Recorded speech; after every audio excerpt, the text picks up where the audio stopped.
yawning. I swear a lot. Hello friends, and welcome back to Limbus Company. Welcome back to Nestic Experience. We're right on the cusp. We're right at the dungeon. It's time to fucking clean this one up. Someone's fathoms, who fucking knows? People said that it's probably best to go through this with, yeah, I know what a fucking dungeon is. No, I know. People said it's probably best to go through this with Blade Lineage, so I'm going to do that. And then next time, because I do plan to cover the Refraction Railway Line 2 Bokgak, even though it's probably not going to be the most exciting thing in the world, I do plan to absolutely obliterate that with Dawn Office, Lei Heng, and Le. Now, people have also mentioned that Thumb Nurse Father and Thumb Apprentice IDs would be great for that. Might see if I can get them, might see if I can get the shards for it to get them. Obviously, no fucking promises, but as we saw, even Dawn Office with Lei Heng and Le is a force to be reckoned with. So I reckon we'll be alright, you know? I think we can handle that. But first, this. If that's how everyone's been living, then my life, my photographs too. This is S-Corp too, right? I guess we're just gonna ignore that. It is reminiscent of my homeland, but the sights are much too hideous compared to what rests in my memories. Well, how long has it been since you were there? Hideous was apt. When we emerged from the entrance of the dungeon into S-Corp streets, what greeted us was a distorted and eerie scenery I wouldn't be surprised to find in an S-Corp-themed haunted mansion. It does look pretty spooky, for what it's worth. 'Tis a place hardly fit for human habitation, far more dilapidated than once expected. Thou sayest the people inhabit these lands for truth? Really? I think it has a cool vibe. I like it. Vibe's my foot. I don't think I'll be able to get a wink of sleep in here. The lives of the downtrodden were beset by 1,000 woes and tenfold more struggles, and the streets they inhabit reflect that reality. Many times I had contemplated in consternation how the folk here had even the will to live on. People find a way. The shadow that had begun to haunt Kim's face still lingered there as he looked around. If the distortion reveals the fathoms of those it gazes into, as Kim had said, perhaps this is how S-Corp is reflected in Kim's eyes. This is kind of how he sees it. On the days when the skies were spotless blue and without orders from the counselor, I would scale to the roof of that choga, thatch-roofed house, and feel it rustle beneath my back as I lay upon it. I thought it to be a respite solely mine, yet in this mirrored world, another has walked here before my arrival. I join him in looking up at the thatched roof of the choga. Beneath it, a wicked tunnel have I passed, and now I witness myself before the one who shall strike the head from my torso. Fucking marvelous. There was a figure standing tall next to the building, staring defiantly up toward the man on the roof. Im Gyong Yop. Are you home? Ah, I see. Are you home? I asked. What a hat. What a strange visitor I have. Why not call it the front gate if you come seeking the master of the house? Be not like a dog barking up the wrong tree, it's unbecoming. A dog? Really now? I can see you up there lounging on the roof. I'm not going to speak to the door like I'm blind. Has a spell of some sort befallen the day? To have such an odd occurrence transpire twice successive, the work of a bewitching spirit, I say. What's so bewitching about checking in on someone? Isn't it odd that a high and noble military commissioner of our esteemed corporation would come in person to simply check in on how a lowly mercenary fares? You know me? Well, she certainly knows her jests. She marches forth, vested in war-strider armor, yet expects no violence. She wields a two-handed great blade like a demonic yaksha, yet harbors no hostile intent. Why, who else might she be but Military Commissioner Gyeong Yop, the principal of the famed Im family? You're certainly in the habit of speaking in hyperbole. I'm not so noble that I deserve to be complimented with an epithet so grand as the principled.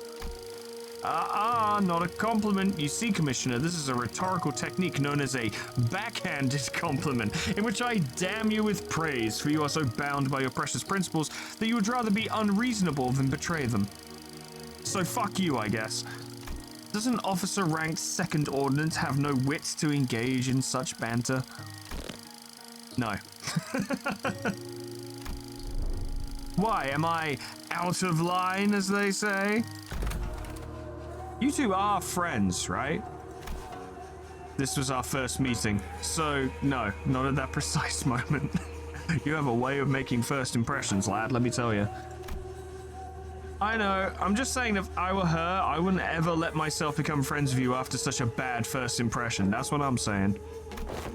Can't imagine becoming friends with someone who keeps pushing my buttons. I don't know, you tolerate Heathcliff. Maybe, but some people do find friendship in such personalities if they have a taste for prickliness. You've got a friend in us, don't you? We're all just a big Toy Story, right? Fine, you have a point. I guess I do have a habit of pushing people's buttons too. I pushed a lot of buttons on the boat when I was a sailor. But still, I hope you're not seriously comparing the way I talk to his sassy, gotcha-digging, pun-riddled... Well, the world we live in is a vast and diverse one. Consider yourself lucky that you're surrounded by so many quirky characters. It's because of that same luck that she took the joke rather well, then responded by trying to cut off my head. You are out of line, yes, but I knew you would be, so I won't take issue with it, though I must admit the rumors of your sharp tongue do you no justice. The streets speak of a man they call Kim Lib, or Bamboo Rain Hat, a man who had once intended to pursue the path of the brush, only to realize the sins of his forefathers and exiled himself to the back streets. Yet with the sheer power of will, gritted teeth, and scarred heart, did he find in the path of sword another way into the nest, as the right state councillor's sworn guard at that. That's you, isn't it? All those superlatives, yet the reality is that I've merely found the path of man-butchery as a viable way of life. Direct any compliments you may have toward the right state councillor, if you will. I am but a butchering blade that happened to fall into the right hands. Ah, not a compliment, just the word on the street. Ah, you're a quick learner. And spare me the fancy reading of my name. Watching you pretend that pompous posturing comes naturally is painful enough already. Keep it simple and spell it out as Bamboo Hat Kim, thank you, but you're not wearing a bamboo hat. Unless that is. I don't think it is, though. Huh, and does he continue to veer away from the line? I'd rather be a corpse cold and dead than stay in line. Have a shred of mercy on me, oh mighty one. If I'd come all the way here just to punish you for every little misdeed and ill manners, I would have laid you out and split you into 3 ways before this riveting dialogue brought us this far. So, feel safe to continue traipsing outside the line, but in return, would you answer a few of my questions? I've been watching you from a distance for a while now, and... Really?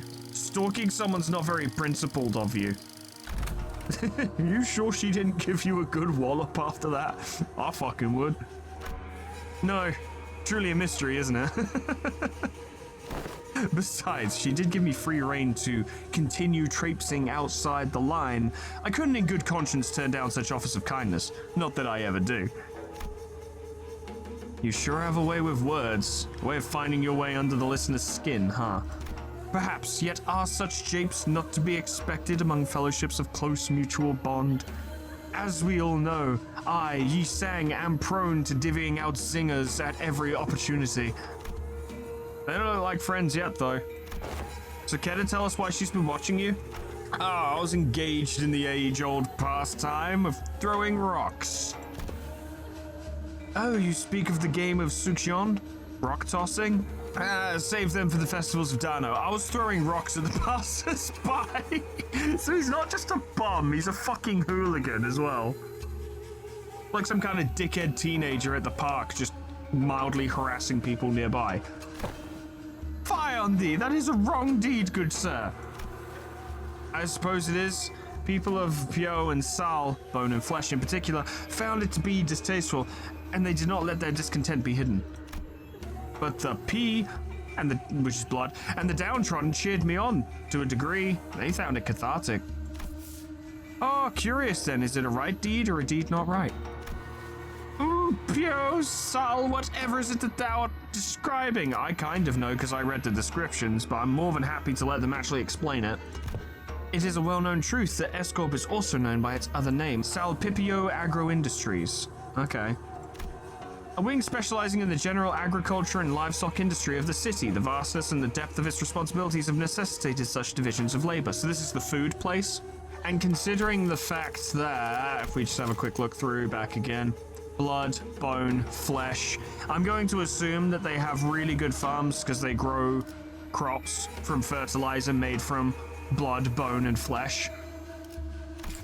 That might be a bit on the nose, so I wouldn't be surprised if they didn't go for it, but I would be very unsurprised if they did go for it. Thus, District 19 is split into 3 court circles responsible for different aspects of the industry: Sal, P, and Pio, each meaning flesh, blood, and bone, respectively. Sal, responsible for the cultivation of rice and other grains; Pio, responsible for meat and livestock; and P, in charge of the technological aspects of both. As a scientist and a researcher who once toiled at S-Corp, you must have felt the persecution of the P faced firsthand.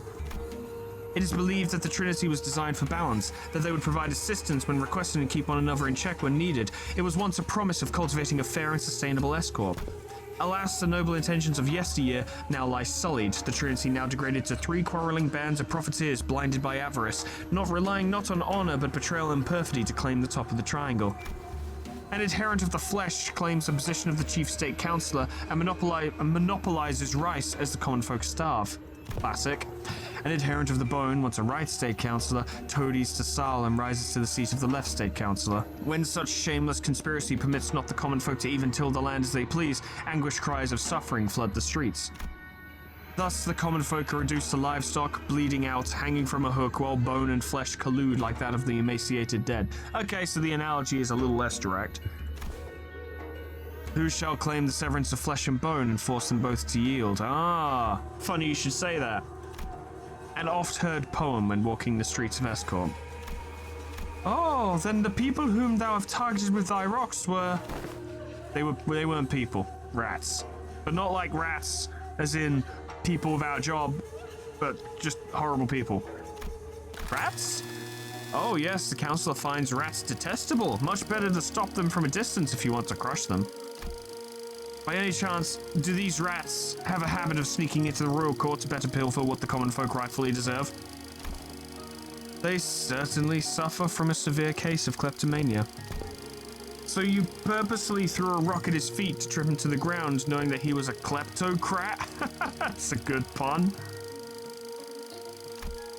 Well, I simply could not help but react as such in the presence of scurrying rats.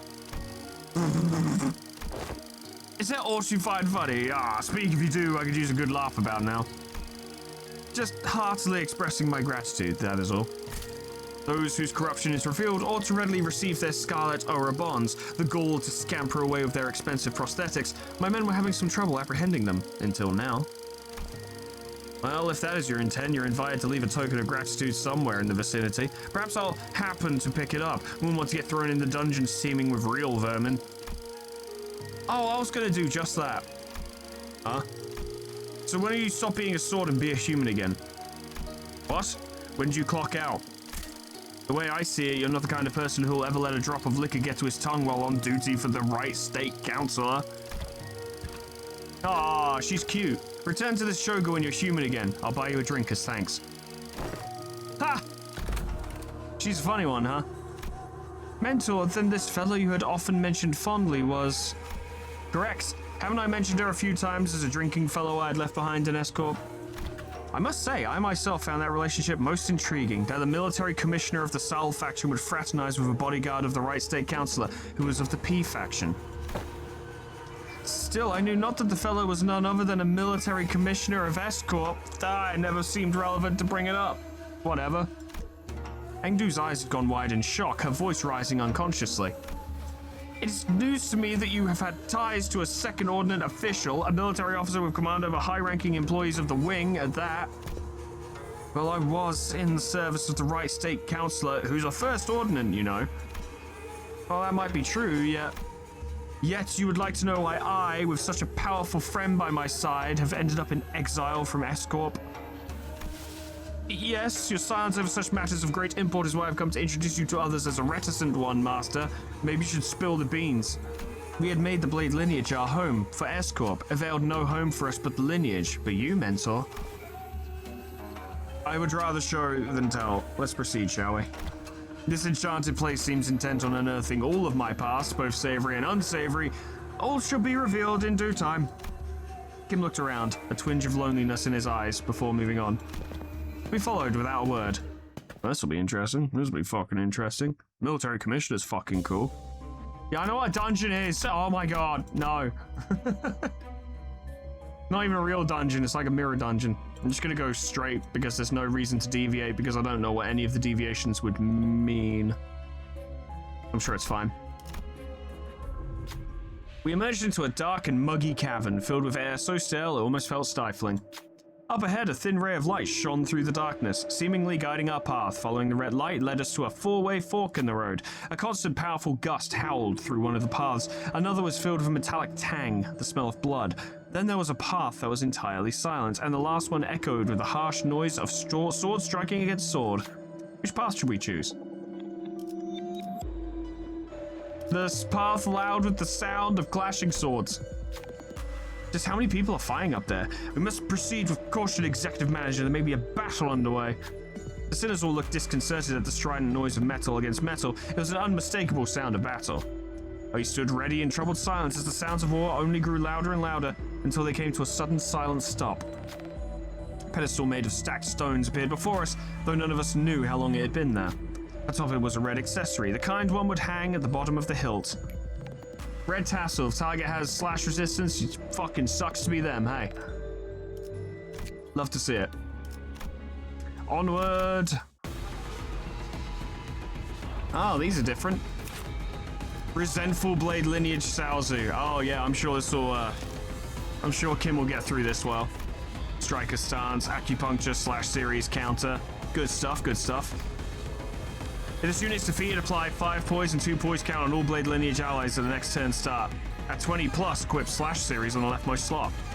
At 1 poise count, lose 10 HP instead of losing poise count. Wow, that's interesting. This effect cannot stagger this unit and does not drop this unit's HP below 1. Deal plus missing HP percentage on self divided by 2 damage on critical hit using base skills. When gaining poise potency using this unit's own skills and coin effects, apply 1 poise on an ally does not have poise or has the lowest poise potency. If Bamboo Hat Kim is on the field, gain slash damage up and extra bleed count.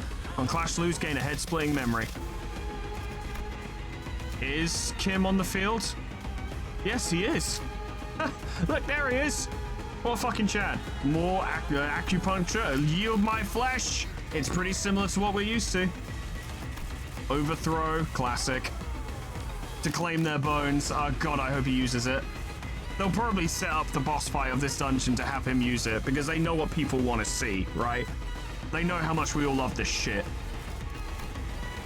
Upon entering the encounter for the first time, gain brand no. God knows what it means.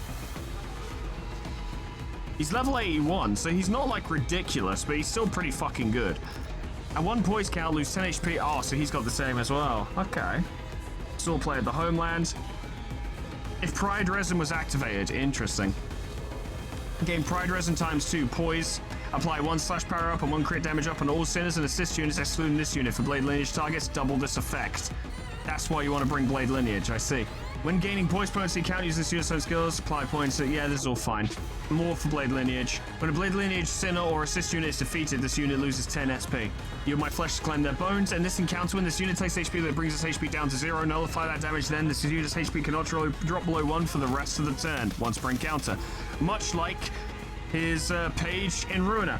At 30 plus poise potency, fix this unit's speed to 20 next turn and equip Yield My Flesh on the leftmost skill slot. If Yield My Flesh becomes inaccessible due to skill effect, this effect does not activate. Okay. Here we go.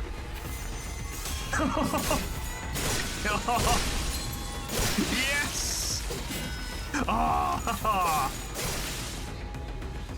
Beautiful. Marvelous. Looking forward to seeing that in a boss fight. Excuse me. As we were slowly looking around the streets of Escorp, a youth, after fidgeting and hesitating for a moment, walked up to us and asked for help. The youth explained that wishing to better his own status, he took the royal examination akin to a public employment policy in Escorp and was able to attain a high grade for himself. Congratulations. And that was where his problems began. As far as he knew, people who passed the exam with flying colors like himself had their travel expenses paid for, the homeward trip, and were to be granted a guide. But there must have been a misunderstanding or something, because when he left the exam grounds, no one was there to escort him. Oh no! Confused by the unexpected turn of events, he wandered away from the exam grounds in search of his escort, lost his bearings, and found himself in these alleys. He's asking if we could help him with directions. What should we do? Let me ask the boys and the girls. Who will step forth? Sinclair's a nice soul. Sinclair opened their mouth to begin, stopped, then turned around to where Bamboo Hat, Kim, and Engdu were. I am not so well versed in the geography of this area. Perhaps Mentor would know better? Come on.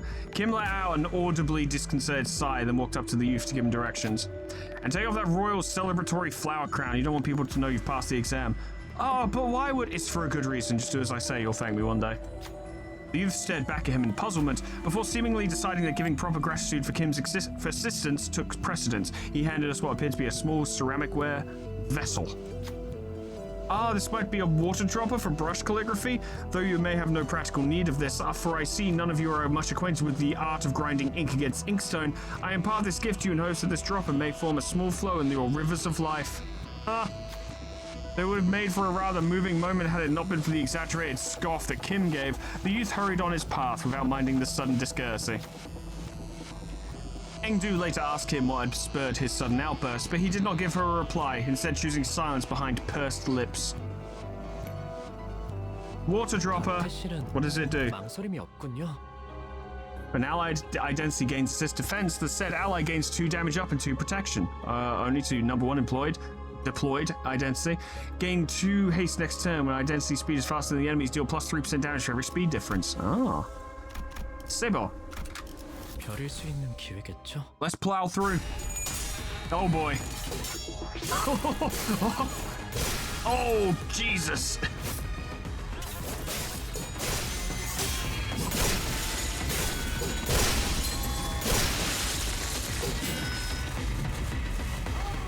Fucking gorgeous. Now, his claim their bones might be slightly better than Merceau's, even if Merceau's uses the ego. But that doesn't mean Merceau isn't fucking cool as hell for doing it. In fact, Merceau's cooler, because Merceau has to work harder for it, right? It's not guaranteed. He has to pick his moment. Fuck you, kid. He has a glimpse of a figure staring off into the darkness of the unlit prison.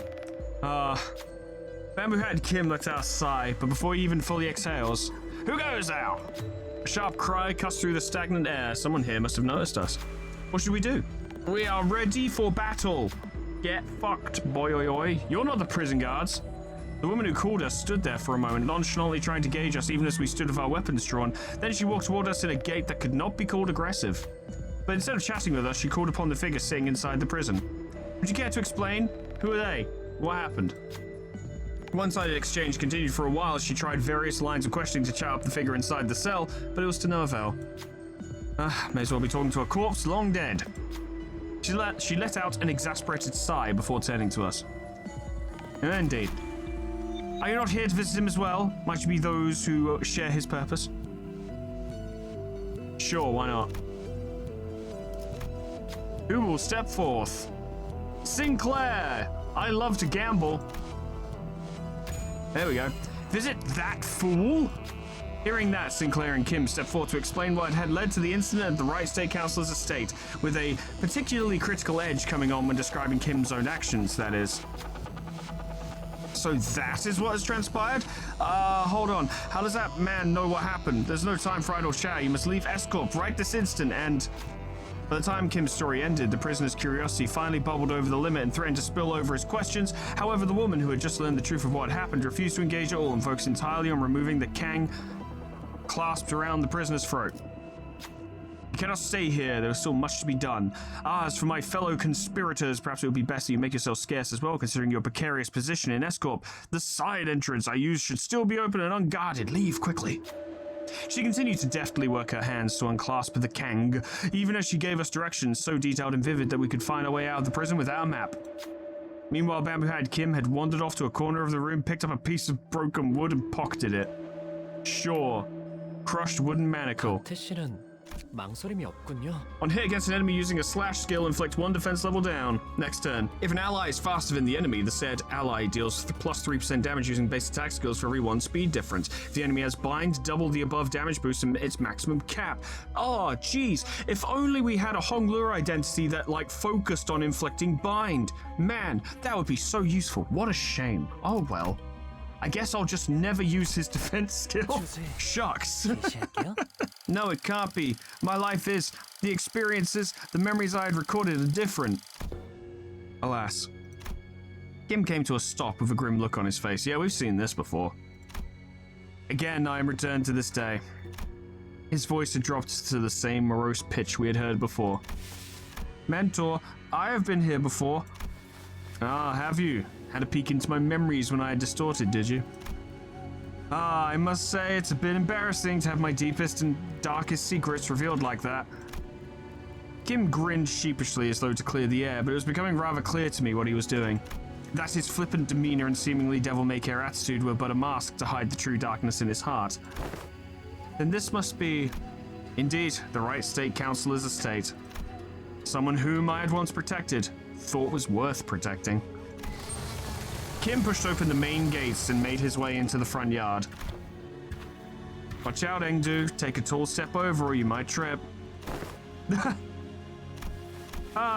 There were bodies splayed about the yard, and I couldn't dare start counting them. I felt faint at watching the aftermath of the carnage. Some were decapitated, some had their torsos split diagonally, and some of them were so mangled that I could hardly even tell which parts belonged to who. Are they not retainers of the royal court? What were they doing at the councilors? No, were they killed by assassins? Assassins did infiltrate the estate, yeah. You're looking at what remains of them. Ah, cha-ching! Though I had but a moment to glimpse it, I clearly remembered what the S-Corp logo I saw in Kim's Fathoms looked like. The hats these corpses are, or were, wearing are adorned with the same logo. So why is Bamboo Head Kin calling them assassins? Because it was a fucking inter-corp dispute, because I believe that his counselor was not playing ball with one of the other factions, so they tried to have him killed. In this corrupt land, the right state councilor's life was always as precarious as a candlelight in a tempest.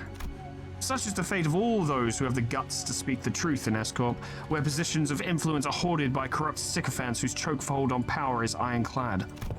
The most prominent among them, the left state councilor, with the chief state councilor's blessing, sought to wield his own private army to silence forever the tongues of those who would advocate against the corrupt.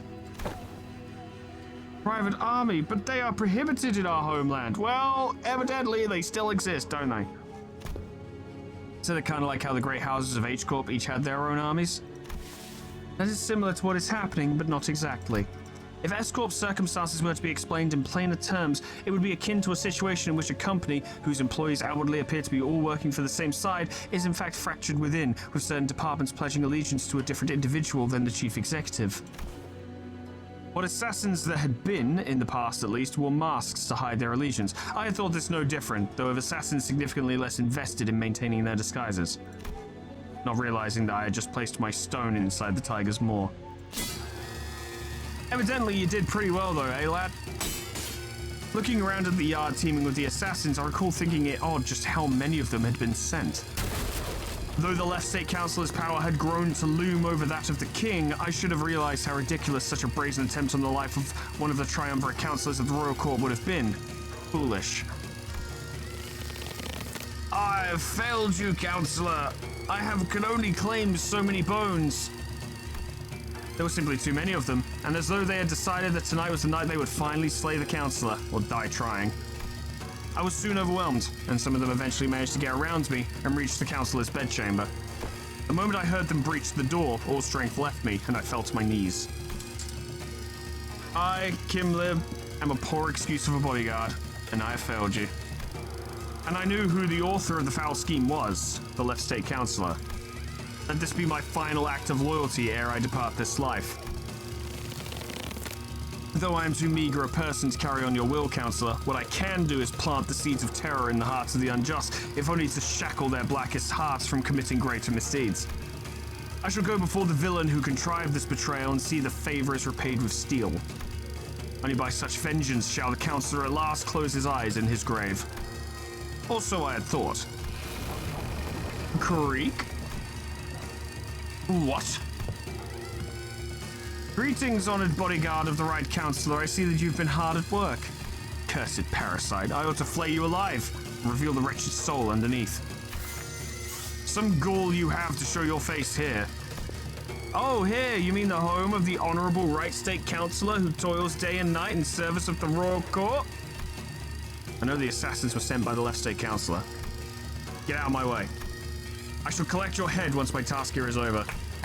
Alas, alas, this unsightly display of anger shames us all. Are all those who live by the sword as uncouth as you? The cruelty of your damning words is an oppression upon decent men like myself. Let's see how long you can... Heed me, soldiers! Arrest that mad butcher! Oh, fuck. What? The accused shall heed his crimes. 1 moon ago, an anonymous letter threatening to take the life of the revered Right State Councillor arrived at the royal court. This audacious fuck, I've never seen these words before. This audacious, contumelious effrontery is an affront not only to the royal court, but to the heavens and men alike. The revered Left State Councillor, who has long been in disagreement with the Right State Councillor and masses of the state, found this offence to be so heinous that he has personally commanded his men to protect his political enemy on the day writ on the letter. Oh, yeah. What? Yet a tragedy is struck. All those lives sent to protect the noble councillor are slain. The bravery and justice of their honourable hearts trampled upon the ground by this villain. And now the villain promises death to yet another pillar of the royal court? Thus we are perforce to arrest the criminal and restore the rule of law. Very good. It's all turned out very well for us. You, spout senseless dribble. I saw your men make their way into the councillor's bedchamber with their blades drawn. The councillor? Might you be looking for the Right State Councillor here, alive and well? I didn't see the fucking name. Well, it was question mark, but the faction was like Right State Councillor or something. My lord? The vile wretch leaned down next to my ear and whispered, "Perhaps you should have known where not to stick your nose. Did you really think you could overcome the entire private army in the Left State Councillor's service? He sent so many of his men to their deaths just to lure me into a trap? Why? Now, don't take this as a compliment, as you're not even the apex blade of the homeland, nor are you the Ungyom, or Cloud Blade, but you have been a rather egregious obstacle to the execution of my plans. Couldn't get through with the first thing in my plan, with you constantly getting in my way. Let's keep you nicely locked up and out of trouble." But this is bullshit! For what it's worth, young man, I am sorry. I've come to realize the error of my ways. The truth is, though Escorp is indeed a pond of turbid water, it was those like us who had stirred the dirt from its bed and turned it cloudy. Fearing the worst, we arrived to protect the revered Right State Councillor. 1,000 curses upon the villain. In his quest for the Right State Councillor's life, the butcherous man has already watered the ground with Escorp's labourers, the very lifeblood that runs in the veins of this most serene wing. And that charcoal-hearted villain is none other than the Councillor's sworn guard, Kim Lib. Heed us, so villain. Han Ho Bei, who? Is that the councillor? Oh, he's angry now. Oh, him. Okay. And let the Orobons take you. I guess it didn't go well, huh? You've fallen far, my friend, you who were once considered a candidate to the honor of Ungyeom. And with that brand of a nobai sapping your strength, even your mastery with the blade will only dull. Are you to be my executioner, Gyeongyup? I hadn't received the orders to behead you, if that is what you're asking, nor would it befit someone of my station to sully my hands with an executioner's duty. How will you live on now? I don't know. Councillor has abandoned me. There is no path forward. Salpipio Agro Industries is more corrupt than I thought, rotten to the core. This is where the game ends. Time to resign my stone. Indeed it is. Why are you freeing me? Once a game has been lost, you start anew and test other gambits in the next round. It's true, you learn a lot by losing. Why don't you stop playing this unfair game where the opponent always starts with stones placed on all 9 star points on the board, and find a place where you can begin anew in equal standing? Because I like a challenge. As soon as they realize it was you who freed me, they'll come after you. It's okay. Unlike someone who made a fool of himself and fled after passing the royal examinations, I have the royal court's backing as its military commissioner. My position in the court isn't so fickle that they would cast me down right away just because I let go of someone like you. You're a branded criminal. In the eyes of the royal court, you're as good as inconsequential. I'll report that even if you were to flee, you would still be nothing more than a plaything in the palm of their hands. I didn't think you were the kind to go against your honorable principles. Some things can't be done without bending a rule or two, and you are needed. Escort's future is in the need of those who are less bound by expectations, like yourself. Besides, it's not the rules I stand by, it's my own principles. Ah! I did say I owe you a token of gratitude, didn't I? Consider this a settlement of that. Gratitude and vengeance, after all, share a common quality. They are both debts to be repaid. So why were we fighting you earlier? Unless that is... oh, we'll see. Young Yop. Come with me. There is no hope left for S-Corp. You said it yourself, didn't you? We'll never win as long as we're playing their rigged game. Listen, they might have a 9-stone advantage over you, but to me, it's as small as 3. Damn, that's pretty good. I'll manage and keep my finger on the pulse. Besides, change doesn't always have to come from the outside. The old wisdom says that to catch a tiger, you must enter its den. But wouldn't it help to have an ally waiting in the tiger's den to back you up when the time comes? There, all done. Your bonds are severed. Go now. Go and build your strength beyond the walls of S-Corp, yet beware of relying overmuch on foreign powers. I don't have it in me to take up such a grand purpose. I'm done with S-Corp. You know how I am. I just go with the flow. Yes, do as you will. Go with the flow. Be whatever you want to be. I'm just hoping that the currents of the river will someday bring you back to S-Corp. That's all. Probably not. I'm gonna go watch TV. Though I had left the rigged game, my records afterward weren't stellar. The laying of the stones on my board was always full of holes and mistakes. I joined the Blade lineage, became their mentor, dragged them into the library, until eventually, I cut down those who had placed their faith in me, self-defeating move after self-defeating move. When Gyeong Yop had let me go, I thought I had escaped the Tigers more. But as I let the game progress with the flow, I soon came to the realization that my life was an endless sweet sequence of connect and dies. I was in a losing play from the start. Truth is, the game was rigged from the start. Shadows dancing by the distant humanoid form begin to grow like wildfire. And those in the attire of the Blade lineage, one by one, leap over the wall and approach us. Like the projections of Kim's darkening fathoms. They're from his memories. Films and photographs can sometimes remain undoctored, but the impressions a person gets from viewing the photograph is malleable. Then they must be after... yeah, Kim believes that if the Blade lineage were to come back to life, they would want to kill him. He doesn't have a high opinion of himself at this time. I can't imagine why.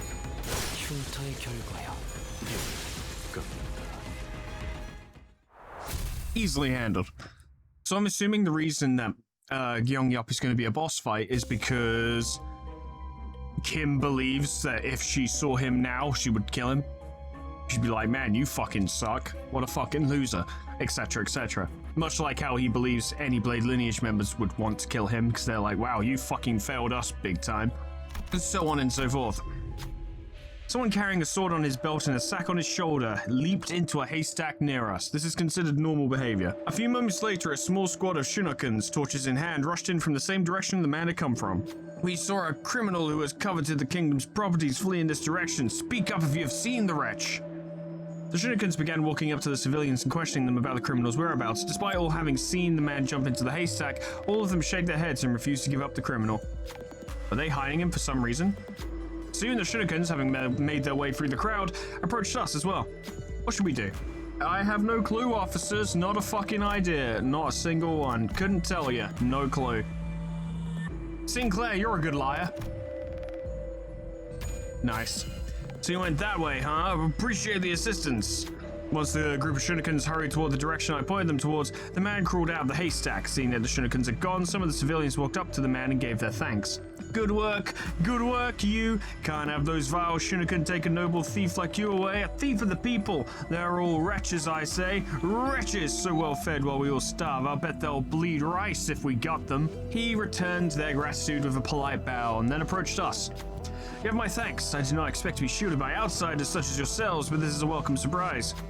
Who am I, you ask? Well, I have no name to give you, but it seems that the common folk have taken to calling the like-minded the Blade lineage. I'm only stealing the sacks of rice the corrupt officials have stolen and returning them to where they belong, just as mentor Bamboo-Hatted Kim had once done. Kim squeaked out a small, embarrassed cough. I've lingered here too long. They're already on my trail again. It's about time I saw myself off. Even in a hurry, he bade us wait a moment as he rummaged through his sack and produced a few packages of food. Take these. It's not much, but it should be quite filling for those on the road like yourselves. Gratitude and vengeance, after all, share a common quality. They are both debts to be repaid, huh?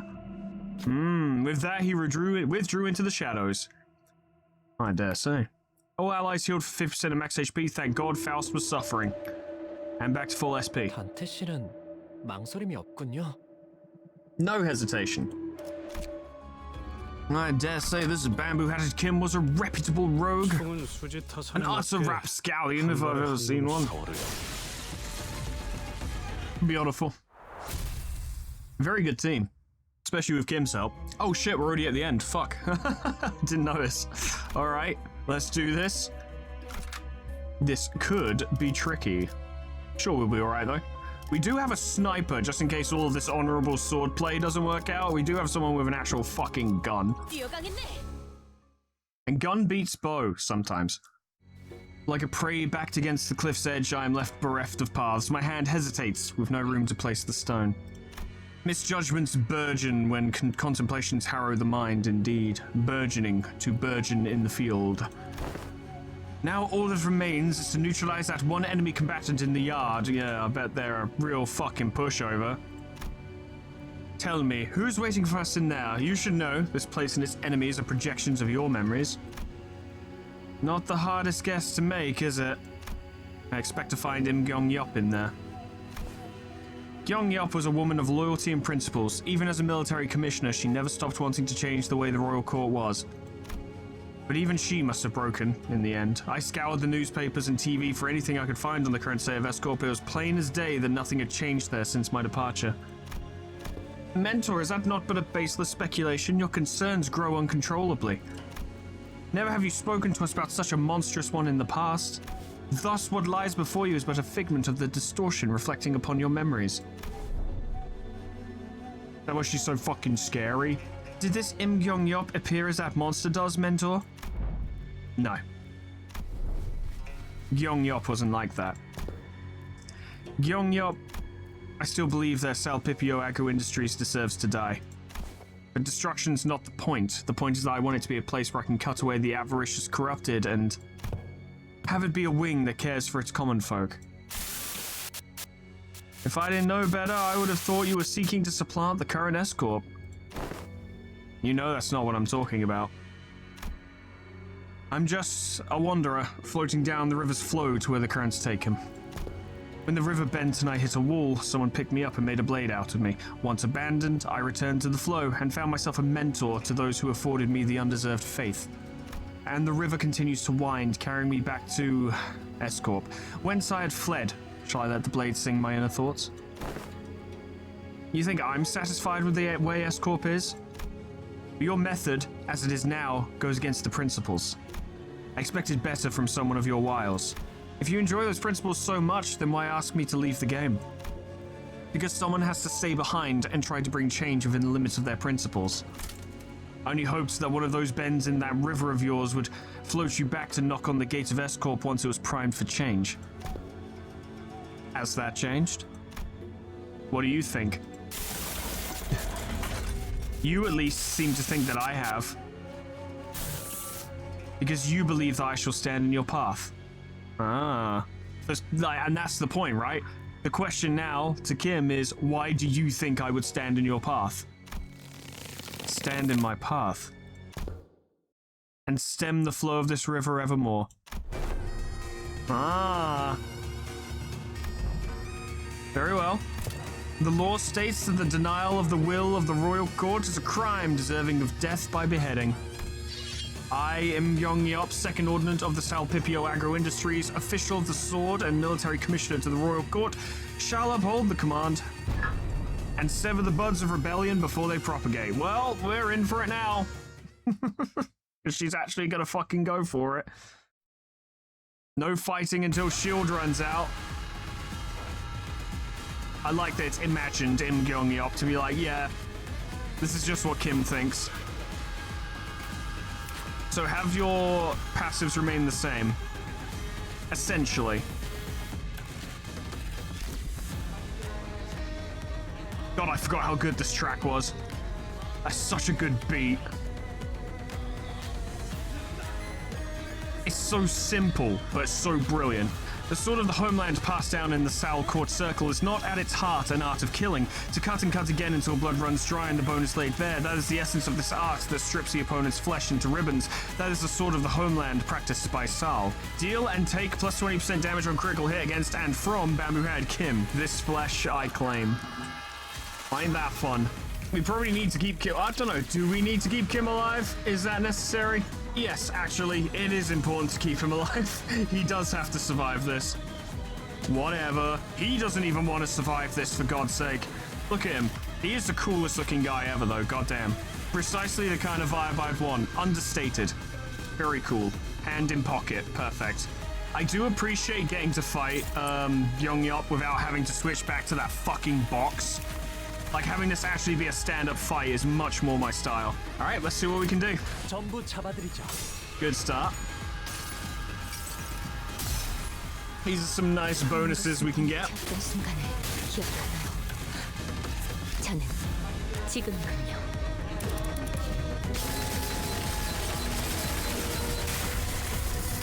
I actually think I'll let that go in the editing just because the music came in just right.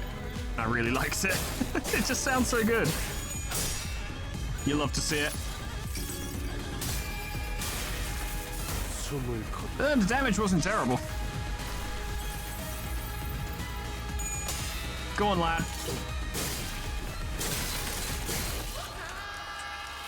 His SP ain't doing so well. That or he just got really unlucky. I didn't see. Slow her down. Kim and Engdu aren't coordinating very well because they're both targeting the same target, and Kim's using a fucking clashable counter, so that's gonna go nowhere. Kim, can we fucking negotiate that, perhaps? A counter will be thrown out, and it will not be fun, but, well, what else can we do? We'll be fine. 망설임이 없도록. Cool shit. He'll be okay, probably. Do we even have healing ego? I mean, he does heal himself. 오라를 받으시죠. Big hits.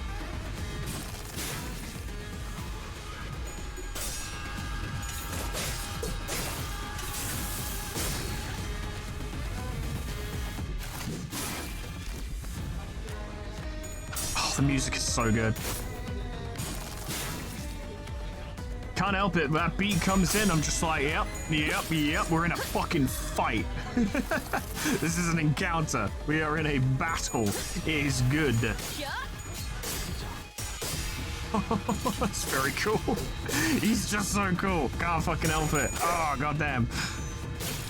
So far, it's pretty formulaic, which leads me to believe that there is in fact a horrible surprise coming. That wasn't so bad. They did mention an envy skill that would be coming up soon, which I suspect will be trouble. I'm glad we get to fight alongside Kim, though. Like, they could have, like, you know, saved that for a later date, but I am kind of glad to get that experience. He's a pretty legendary character in the series. You're glowing, you're gonna yield your flesh. So do you gain, like, defensive bonuses for using Yield My Flesh? Yes, you do, based on poise. So he's currently taking like 64% less damage, so he should be okay. The attack always flips heads, that's pretty funny. Low morale, gain 1 fragile, deal plus 10% extra damage until plus 15% extra damage on critical hit. So that attack's probably still gonna hurt quite a lot, but we have almost halved her health bar. And a stagger is on the way. Could you could yield your flesh. Oh, you could. Oh, you could. Can we claim twice the amount of bones as usual in a single turn? Oh, I think so. Well, this will be a fucking turn. Oh, yes, it will. Oh, no, she hits all of us. Oh, my God. Kim!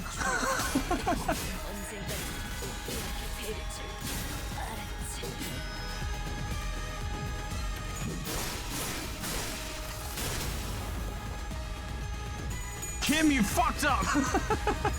We were relying on you, you idiot! I see what they were going for, very clever. Goddamn, wasn't expecting that though. I didn't see the attack weight. She has to retreat.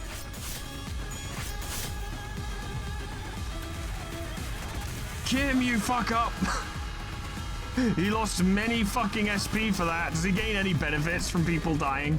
Well, I guess Merceau's still alive, so that's something. And Yisang's still alive, and he's like the best one, so I guess it's fine. We're gonna have to handle the Clashes this turn because he's not fucking doing it. Oh god, he's doing it again. Wait a minute. You can't do that. That's illegal. Give it a try. It'd be pretty funny if we lost.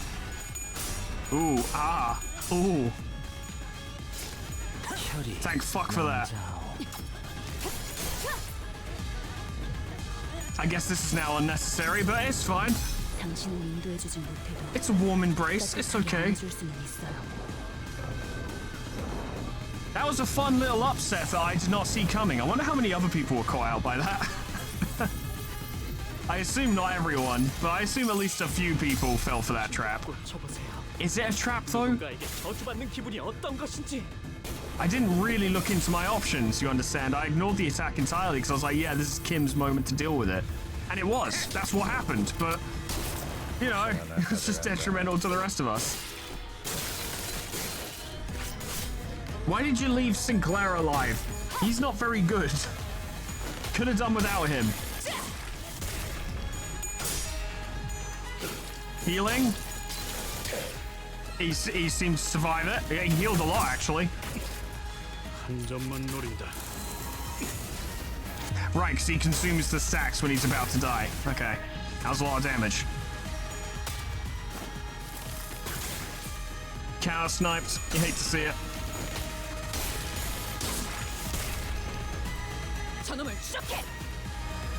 Good news is Yisang hits like a fucking truck. Oh, yes.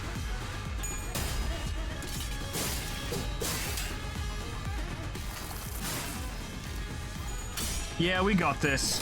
It's just, oh boy, that certainly was an upset. Yeah. Oh, there you go. She's not as powerful as I recall, yet way down by the brand, I'm not so far ahead or behind. So he's not even at his peak. He is, like, actively being weakened. I don't know. I think you're doing pretty well. Remember when all of us got obliterated and you were fine? Verily, they appear evenly matched, yet. He's wielding that sword like he's trying to get himself killed. Yeah, yeah, he is. That blade work is far beneath him. Seeking the end here, is he? Can you afford to look away in a duel? Well, you know. Very bashful. What are you doing? You'd rather lock your sword with mine than parry it away? Can't have a proper sword fight without a blade lock though, huh? It's kind of important, gotta do it. The duel between the mentor of a syndicate and a military commissioner of S-Corp is neck to neck. Clash after clash, the two warriors eventually lock their blades in a contest of might before it comes to a close in a final, fatal bout. And when the dust settles, the mentor lies dead in the sand. If that's what you want, I'll grant it.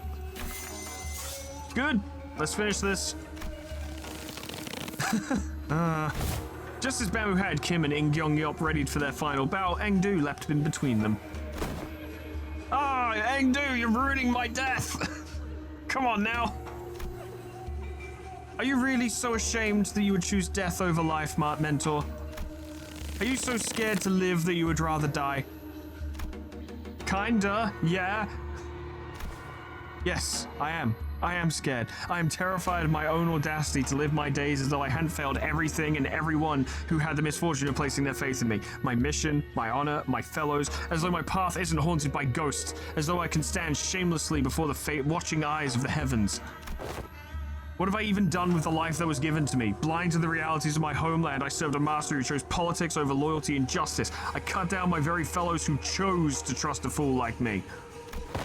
I walked my entire life as the flow carried me, and when I finally had the mind to look back, all I saw were blood-red traces everywhere I had gone. Isn't it about time I admitted that this game cannot be won? That... Mentor, the weakness in your strength has failed your mission. TLDR, get good, idiot. The weakness in your position has failed your honor, and the weakness in your heart has become the fiendish blade that cut down your fellows. Engdu, I thought you were here to talk me into living, yet your words pained me so. What weakness of yours is it this time that you would cast away your own creed and life? What other weakness will you use as an excuse today? Stop trying to bear responsibilities not asked of you. The Blade lineage was never about responsibility, nor was it about you, Mentor, or does your overbearing guilt help you overestimate your importance? Damn, that's an absolutely rattling combo. What was that saying again? Fellow travelers in the same boat will aid one another? Not a single soul demanded that of you.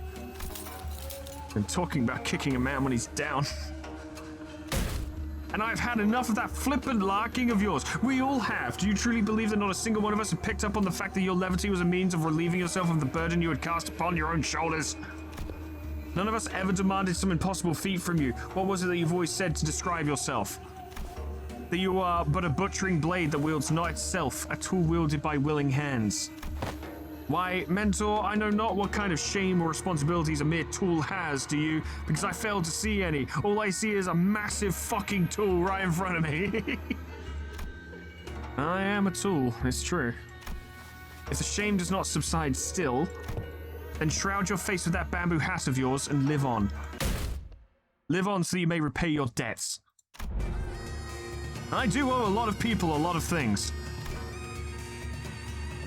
Out of blades, out of arrows. Even the heart that sought death lies defeated at your feet. There is no stone left for my next gambit. There is nothing more. Indeed, perhaps... Oh. Yeah, I just heard that. Indeed, perhaps there was some merit in your words. I must retreat from this silly game of stones and become a fiend of blades. Mentor, that is not what I said. That's because someone else is talking. Interesting. Whence did you hear that poem? Yes, when inverted, a bamboo hat is like an unladen ship. Engdu and Imgyom-Yop were knocked away from Bamboo Hat Kim as though bounced off by an invisible force. This does happen. Kim raises his gaze to meet the empty air as though someone were there, a hollow laughter escaping his lips. We know who he's talking to. It's the voice! But your last move was not a good one. Indeed, I did wish to become a blade, and what did you do? Forged me into an indiscriminate one that cleaves blindly into friend and foe both. It seems that, in your excitement, you have cornered yourself with that last move. Well, as it seems that I have had an opportunity to retrace our past moves, allow me to try something different this time. Be not so vexed by this round, as you say. We never know what the next game shall bring. Fuckface. I appreciate and will treasure the other bits of your advice. But let us play by my rules for tonight's game. Oh, something's different this time, innit? He ain't distorting. I think that's an efflorescence, perhaps? I want to see this. Nothing is for certain indeed, yet I trust that the words of my last remaining follower have also reached your ears, I am but a tool wielded by willing hands. Nothing in my life has ever been certain. I know not whether this move is what cements my defeat, but I desire it to be a victorious stone nonetheless. Thank you. I will take what encouragement I can. The strange invisible pressure dissipates, and the armored woman, In Gyeong-Yop, readjusts her grip on her sword. Kim turned around to look at her, and I saw that a weighty shadow seemed to have been lifted from his face, replaced by a mix of relief and determination. Now it will be a real fight. A bit embarrassing to change my stance now, but now I fight to live. And I suppose you will be okay with that? Of course. Go on, lad. Go on, lad. Go on, lad. To hide from heaven's gaze, this hat I wore. An empty boat. It bore all my friends along.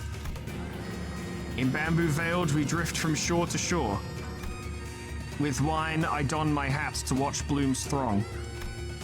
In mirth, I doff that shroud to moon adore. Okay.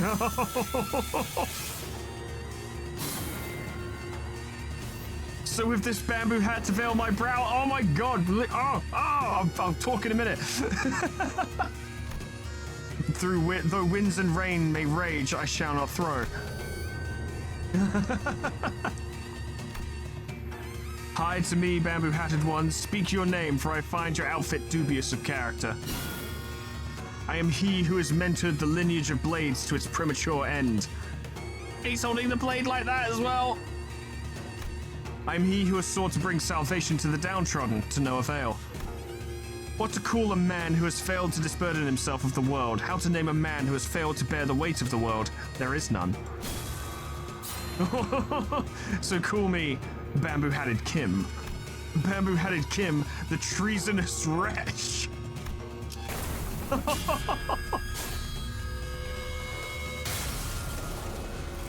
That's pretty good for a treasonous wretch, wouldn't you say?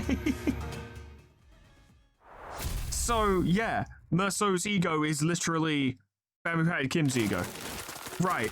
I don't know why I didn't think that would be the case. I thought it was just based on its distortion, but no. The photographs rapidly fold away from reality. Perhaps because Kim had successfully managed to face his own past. When the photographs and memories that were overlaid upon the fathoms are pulled away, what remains is a man in dirty, ragged clothing.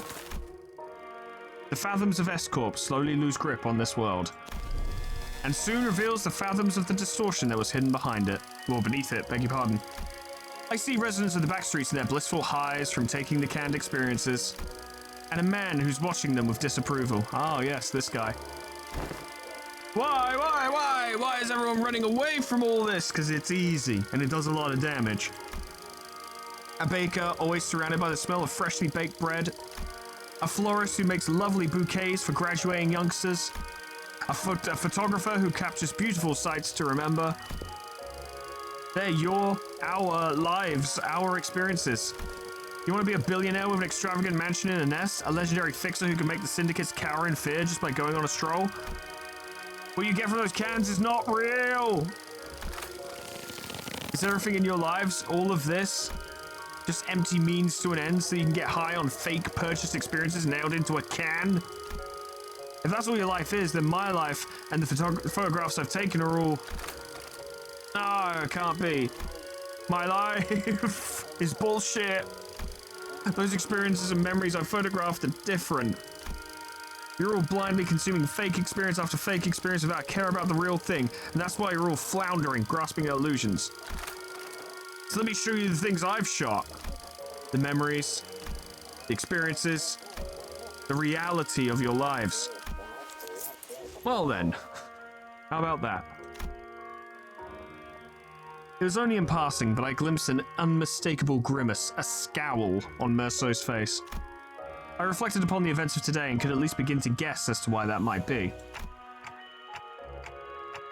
You don't believe there's any experience in either the canned experience or that guy's photographs, do you, Merso? Because experiences and memories aren't the same thing.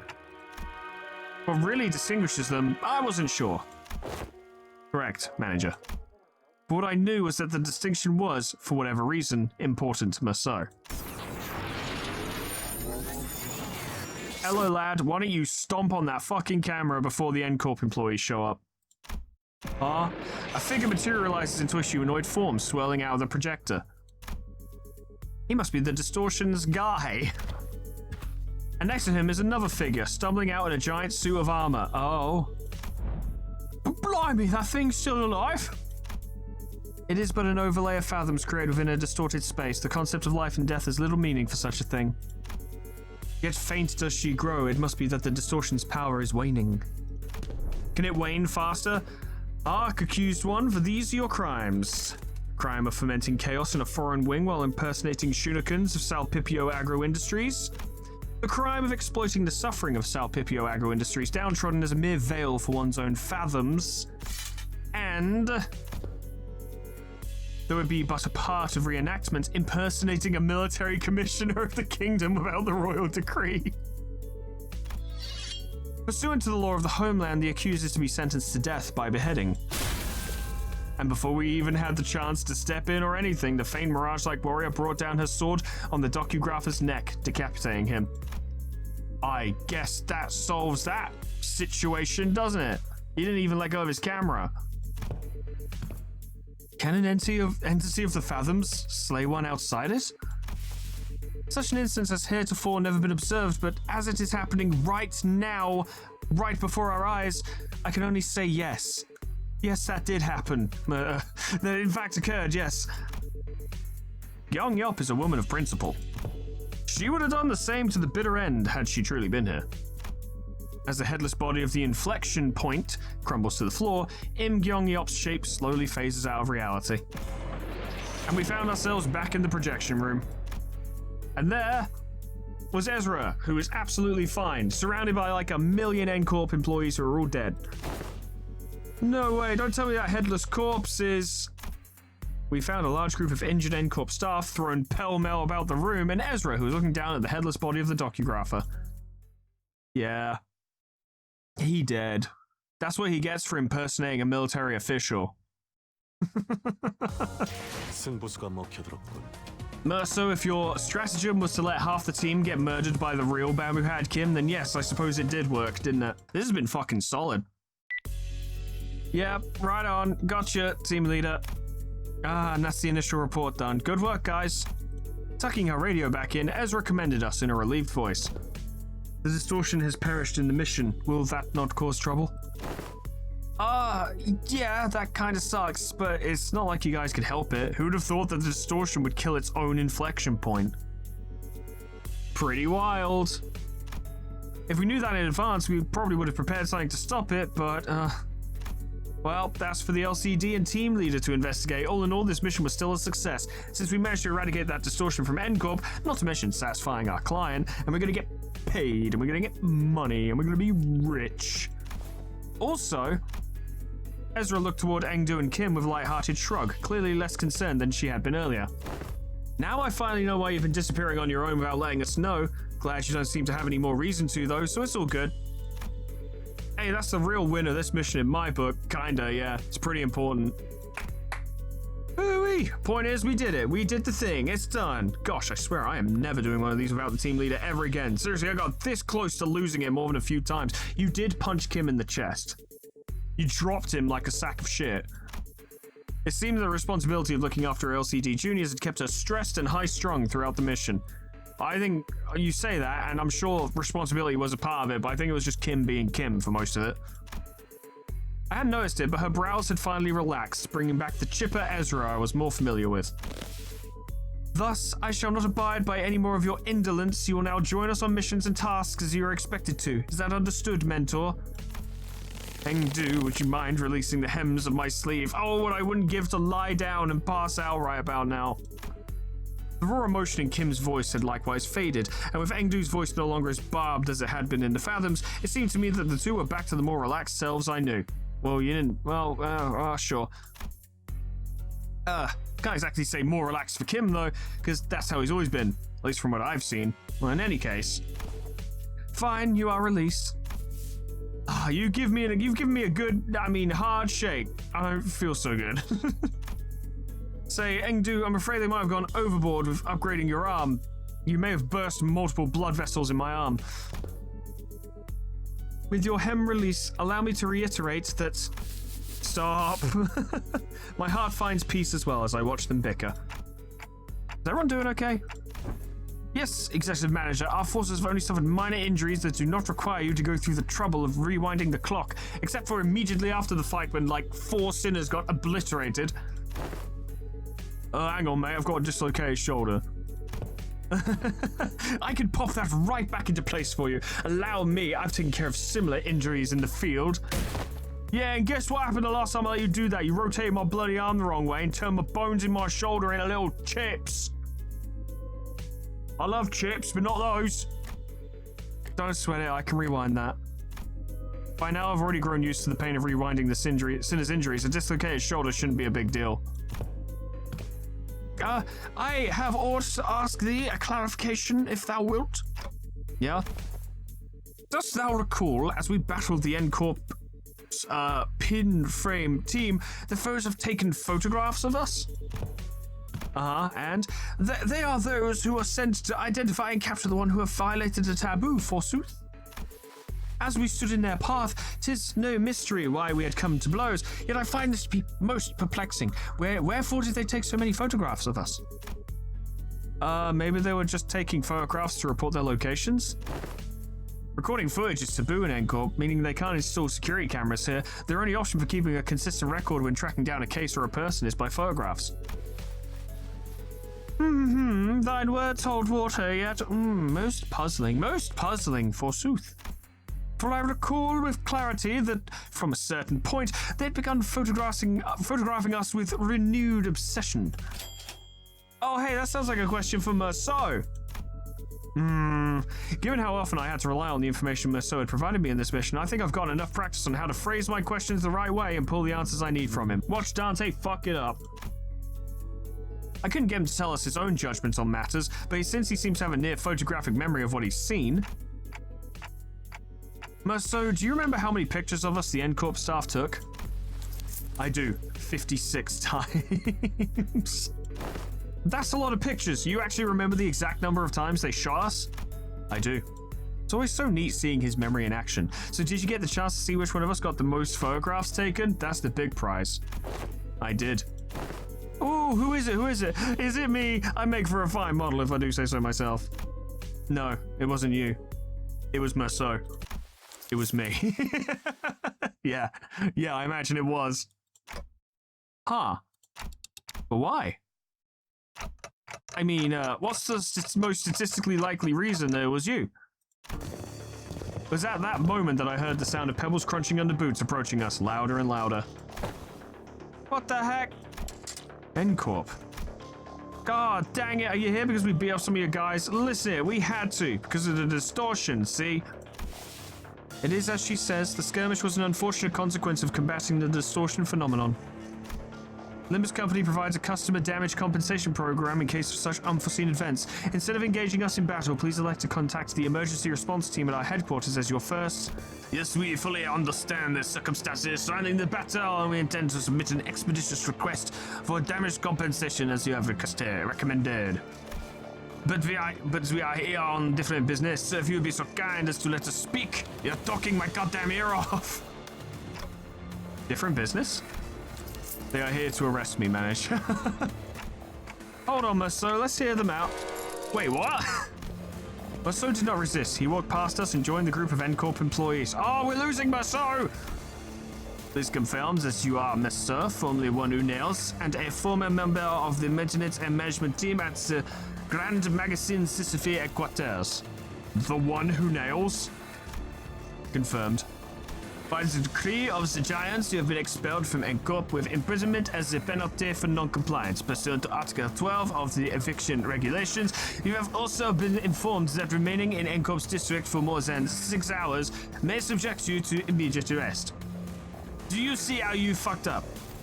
Please confirm that your memory pertaining to the above incident has not been expunged and you are of sound mind to recall it in entirety. Confirmed.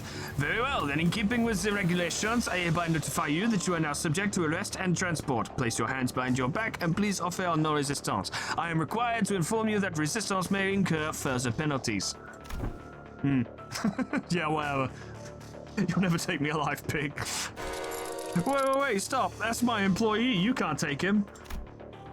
What the hell is going on? Wait, forget all that. Did you know this would happen to Merceau? Merceau, who stood calmly with his hands behind his back as the N-Corp employees handcuffed him, nodded placidly in my direction. I did, manager. Then why the heck didn't you warn? You didn't ask. It was less a question and more a reflex, but I didn't need to hear his reply to know why.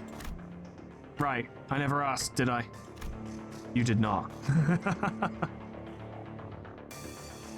Way to play off...